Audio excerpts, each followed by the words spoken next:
If you've spent any time on social media over the last decade, you've undoubtedly seen Iceland. Its waterfalls, its glaciers, its mountains, its black sand beaches, its fjords. The list goes on and on. Iceland is home to some of the most breathtaking views anywhere on Earth, and with good reason. It sits right on the mid-Atlantic ridge where the North American and European continents meet.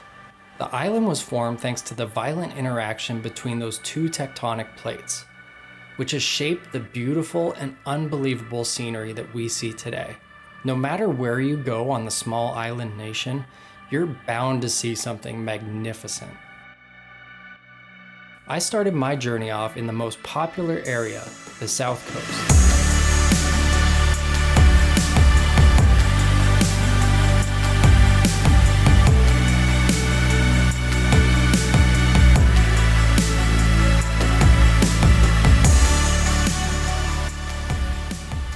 As you head east away from Reykjavik, you go up and over a small mountain range, and as I was going down the other side, I was greeted with my first epic Iceland view. The sunrise was beginning to shine through the clouds, and it looked so amazing with the geothermal steam rising up from the valley and the sunlight illuminating it. The first thing that you come to on this drive is the Seljalandsfoss Waterfall, which you can see from miles and miles away. It starts out as a little speck and it gets bigger and bigger and bigger till you're standing at the base of it, and it's a spectacular waterfall. Seljalandsfoss is one waterfall where you can do more than just look at it from a distance. If you feel like getting a little bit wet, you can follow the small trail around behind the waterfall for a unique perspective that you don't usually get to experience anywhere else in the world. Over time, the cliffside behind the waterfall has been carved away, leaving a cave-like void that has become one of the most iconic destinations in Iceland. I got there early in the morning to catch the sunrise and hopefully avoid the big crowds. And for a while, I had the place all to myself. It was absolutely amazing.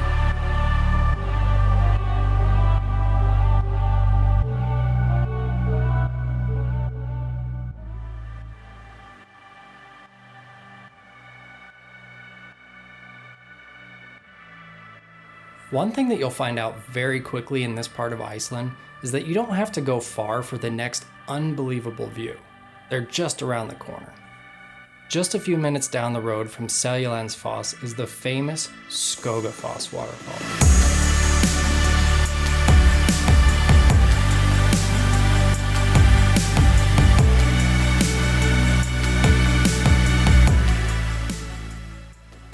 This one is a colossal 200 feet tall and 82 feet wide at the top. It has a beautiful curtain of white water that makes it feel even grander and so breathtaking. But if you place a person near the bottom, you instantly get a real sense of the scale of this waterfall. This is one spot that was really cool to see in person after seeing it on social media for so long. Moving east in what feels like it's just around the corner is the first easily accessible glacier, Sólheimajökull.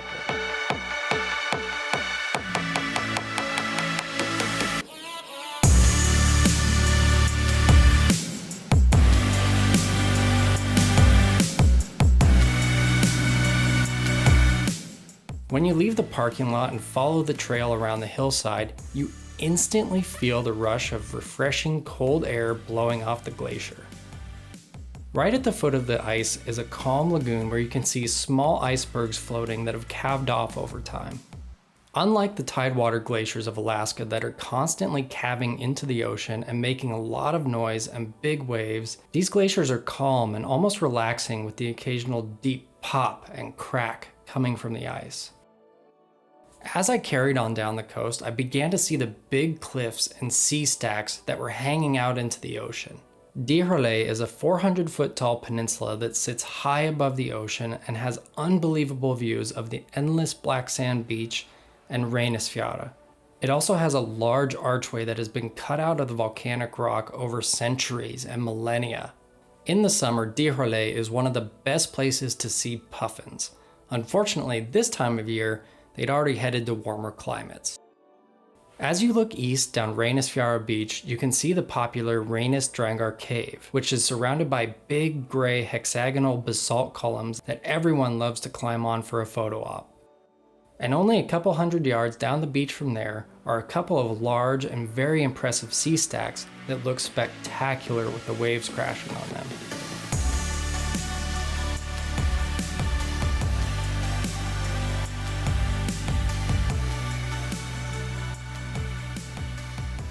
If you visit this spot, you should definitely take the time to walk down the beach and check out all the little caves and coves along the shoreline. Reynisfjara was the last location on the first day of my road trip around Iceland. Here are a few of my favorite photos from the day. And before I end this video, I want to leave you with something. One of the things that we often forget thanks to Instagram is that many of these locations are some of the most popular destinations on Earth. And because of that, you'll almost never be alone. It's one of the downsides of influencers who make it seem like a remote, untouched place. Many people will feel let down when they arrive and they see busloads of other people there. It's the same in popular locations like Yellowstone and Banff. But what I'll say to those people is that there's nothing that you can do about it, and that you should just enjoy it no matter what. These are still unbelievable places, and in many cases you've probably traveled a long way to be there and experience them. So really take advantage of that and take in the moment and really do experience them. Thank you so much for taking the time to watch this episode. I'll catch you in the next one. Bye.